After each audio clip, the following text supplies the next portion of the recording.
സംസ്ഥാനത്തെ service പെൻഷൻകാർക്ക് 2024 July മുതൽ നടപ്പിലാക്കേണ്ട pension പരിഷ്കരണ നടപടികൾ ഉടൻ ആരംഭിക്കണമെന്നാവശ്യപ്പെട്ട് കേരള സർവീസ് പെൻഷനേഴ്സ് ലീഗ് ജില്ലാ കമ്മിറ്റിയുടെ നേതൃത്വത്തിൽ കളക്ടറേറ്റ് മാർച്ചും ധർണയും നടത്തി. ക്ഷാമാശ്വാസ കുടിശ്ശിക അനുവദിക്കുക, പെൻഷൻ പരിഷ്കരണ കുടിശ്ശിക വിതരണം ചെയ്യുക, സഹകരണ പെൻഷൻ പരിഷ്കരണ നടപടികൾ ആരംഭിക്കുക, മെഡിസെപ്പ് കുറ്റമറ്റ രീതിയിൽ പുനഃസംവിധാനം ചെയ്യുക, KSRTC പെൻഷൻ സമയബന്ധിതമായി നൽകുക തുടങ്ങിയ ആവശ്യങ്ങളും പെൻഷനേഴ്സ് ലീഗ് ഉന്നയിച്ചു.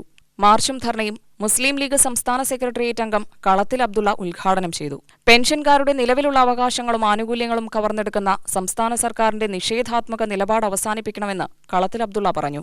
പെൻഷൻകാരുടെ ഒരുപാട് പ്രശ്നങ്ങളുണ്ട്. ആ പ്രശ്നങ്ങളൊക്കെ പരിഹരിക്കാൻ നമുക്ക് പെൻഷൻ ലീഗിനെ ഉപകരിക്കപ്പെടണം. അതിനുവേണ്ടിയാണ് നമ്മുടെ ഈ സംഘടന പ്രധാനമായും നമ്മൾ രൂപീകരിച്ചിട്ടുള്ളത്.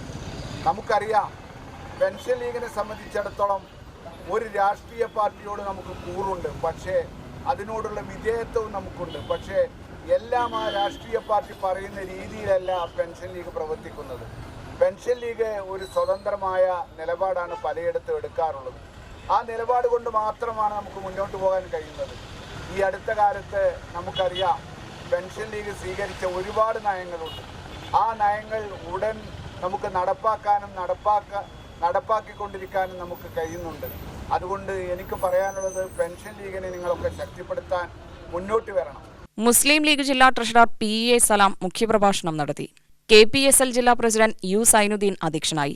General secretary A Yusuf Mishkathi, KSTU ജില്ലാ treasurer T Shoukath Ali, Hameed Kumbath, CP Muraleedharan, CM Saidalavi, P Muhammad Anni, T Haidru, Akbar Ali Parokkode മറ്റംഗങ്ങൾ പങ്കെടുത്തു. UTV news, Palakkad.